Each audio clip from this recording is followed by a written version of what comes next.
चल रही है और पुलिस की कई टीमें लगातार रेड को अंजाम दे रही हैं। तो अतीक के जो करीबी हैं उनके घर पर एक बार फिर से छापा पड़ा है, पुलिस छापेमारी कर रही है। कौशांबी में रात से छापेमारी की कार्रवाई को अंजाम दिया जा रहा है और इस कार्रवाई में बताया जा रहा है कि पुलिस की कई टीमें लगातार लगी हुई हैं। मृदुल, और अलग अलग इलाकों में, अलग अलग शहरों में छापेमारी की जा रही है। हमारे सहयोगी लगातार हमारे साथ बने हुए हैं। लोमस, कई जगह पर छापेमारी की गई है क्योंकि यह भी बात सामने आई है कि सरेंडर किया जा सकता है। क्या जानकारी आपके पास? बिल्कुल मृदुल, मैं आपको बता दूं कि जिस तरीके से यह खबर निकल के सामने आ रही है कि कौशांबी में अतीक अहमद से जुड़े कई ऐसे गुर्गे हैं जो अभी भी छुपे हुए हैं और लगातार ही उन गुर्गों की तलाश में पुलिस के द्वारा छापेमारी का काम किया जा रहा है। लखनऊ हो या फिर कौशांबी हो या फिर प्रयागराज, लगातार ही आप हर जगह देख सकते हैं कि यूपी एसटीएफ, यूपी पुलिस के द्वारा छापेमारी का काम किया जा रहा है। और कहा जा रहा है कौशांबी में 2 ऐसे गुर्गे थे जो कि लगातार अतीक अहमद के संपर्क में थे। जब अतीक अहमद जिंदा था तब वो संपर्क में थे। अतीक अहमद के द्वारा जेल से उनको फोन किया जा रहा था। अब उसी की तलाश में लगातार यूपी पुलिस, यूपी एसटीएफ लगी हुई है और कौशांबी में भी गुरुवार रात छापेमारी का काम किया गया और कहा जा रहा है कि वो दोनों पुलिस के पहुंचने से पहले ही फरार हो गए। लेकिन जो आसपास के लोग हैं, जो उनके घर के लोग हैं, उनको हिरासत में लेकर के उनसे अब पूछताछ की जा रही है। बिल्कुल, तो लोमस हमारे सहयोगी इस वक्त ये जानकारी हमें दे रहे हैं। लेकिन लोमस, साथ ही साथ छापेमारी भी हो रही है, दबिश दी जा रही है जगह जगह पर। एक वकील जिससे संपर्क साधा है, क्योंकि हम देख रहे हैं कि शाइस्ता दरअसल कोई भी, अगर हम टेक्निकल देखें या कोई गैजेट्स देखें, उसका इस्तेमाल नहीं कर रही है कि वो पकड़ी जाएगी, वो ये जान रही है। लेकिन एक वकील से संपर्क उसने साधा है क्योंकि वो नए वकीलों की तलाश कर रही थी। क्या जानकारी इसको लेकर?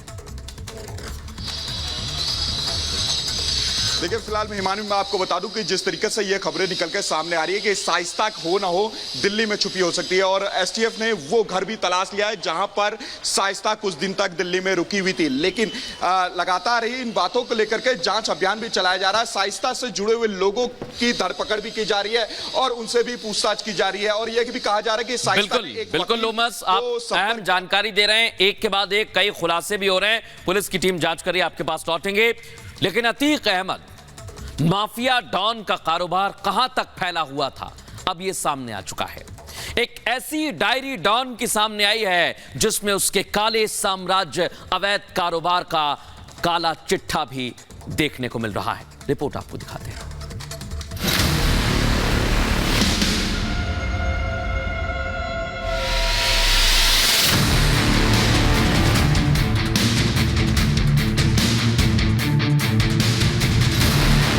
प्रयागराज पुलिस को बड़ी कामयाबी।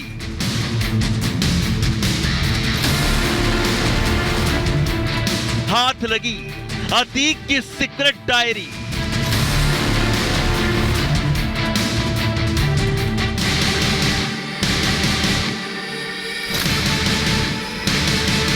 माफिया के नेटवर्क पर खुलासा भारी।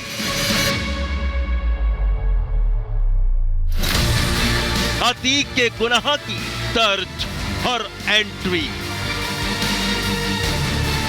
माफिया डॉन अतीक अहमद और उसके भाई अशरफ अहमद की हत्या हुए भले ही 13 दिन बीत गए हैं, लेकिन डॉन अतीक पर चौंकाने वाले खुलासे लगातार हो रहे हैं। ऐसे खुलासे जिनको सुनकर कोई भी सकपका जाए। और अब जो खुलासा हुआ है वो भी कम चौंकाने वाला नहीं है। दरअसल कुख्यात माफिया डॉन अतीक अहमद के ससुर के घर छापेमारी के दौरान प्रयागराज पुलिस के हाथ बड़ी कामयाबी लगी है। पुलिस को माफिया डॉन अतीक के ससुर के घर से एक डायरी बरामद हुई है जिसमें अतीक के काले साम्राज्य का काला चिट्ठा दर्ज है।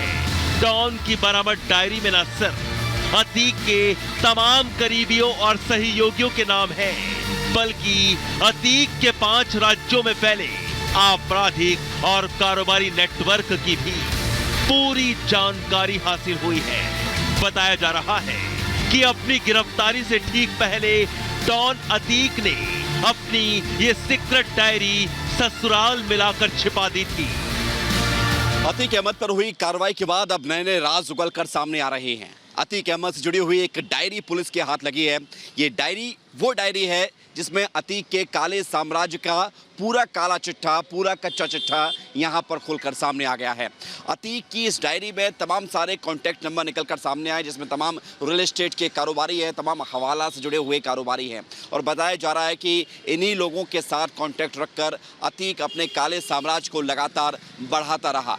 पुलिस को ये डायरी अतीक के ससुराल से मिली है और माना ये जा रहा है कि अतीक ने अपनी गिरफ्तारी से पहले इस डायरी को अपने ससुराल में छिपा कर रख दिया था, जो कि अब पुलिस के हाथ लग चुकी है। धंधे थे वो अब निकलकर सामने आए हैं। अतीक अहमद किस किस से बात करता था, किन किन लोगों के साथ कांटेक्ट में रहता था, क्या क्या उसकी ऐसी प्लानिंग थी जिसके जरिए वो अपने काले धन को और ज़्यादा बढ़ा सके, ये सारी जानकारी इस डायरी में सामने आई है। इस डायरी में कौशाम्बी के बीरमपुर गाँव में 2 भाइयों इमरान और जीशान के साथ मोहम्मद मुस्लिम और कौशाम्बी के कई अन्य लोगों के साथ एलिना सिटी, जिसके साथ फेस 1 और फेस 2 के अलावा सैदपुर बख्शी में आसाद सिटी, रावतपुर में साईं बिहारी योजना, ऐसे तमाम सारे प्रोजेक्ट पर अतीक अहमद अपने तमाम करीबियों के साथ काम करता रहा और उसके बाद उस प्रोजेक्ट के माध्यम से पैसा बनाने की योजना में वो काम कर रहा था, जो कि अब खुलकर इस डायरी के राज से सामने आ गए हैं। डॉन अतीक की सीक्रेट डायरी में बेहद ही महत्वपूर्ण जानकारियां हैं। रियल एस्टेट और होटल कारोबार से जुड़े अतीक के करीबियों का जिक्र है। गुजरात, राजस्थान, मुंबई, मध्य प्रदेश और दिल्ली में मौजूद कंपनियों से करोड़ों के लेन देन की भी तमाम जानकारियां हाथ लगी हैं। अतीक की इस डायरी में रियल एस्टेट और होटल कारोबारियों के कई सारे कॉन्टैक्ट नंबर निकलकर सामने आए हैं। इसके अलावा 5 राज्यों में फैले अतीक के उन बिजनेस का भी खुलासा हुआ है जिसके माध्यम से अतीक लगातार पैसे की उगाही कर रहा था। मध्य प्रदेश, महाराष्ट्र, दिल्ली, गुजरात और राजस्थान, ये वो 5 राज्य हैं जहां पर अतीक का नेटवर्क फैला हुआ था और इन्हीं 5 राज्यों में अतीक ने अपनी शेल कंपनियों के माध्यम से पैसा खपाया और उस पैसे को फिर कई गुना वसूल कर रहा था, जिसका खुलासा अब इस डायरी में हुआ है और इसकी तहकीकात पुलिस कर रही है। सूत्रों के मुताबिक डॉन अतीक की इस डायरी में उसके सभी करीबियों के फोन नंबर भी दर्ज हैं। वहीं बताया यह भी जा रहा है कि मौके से प्रयागराज पुलिस ने डॉन अतीक के साले जकी अहमद का वोटिंग आईडी कार्ड भी बरामद किया है।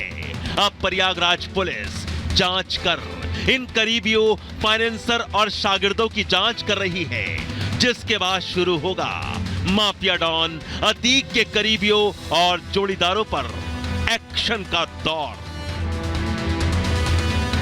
Bureau report, Republic Bharat.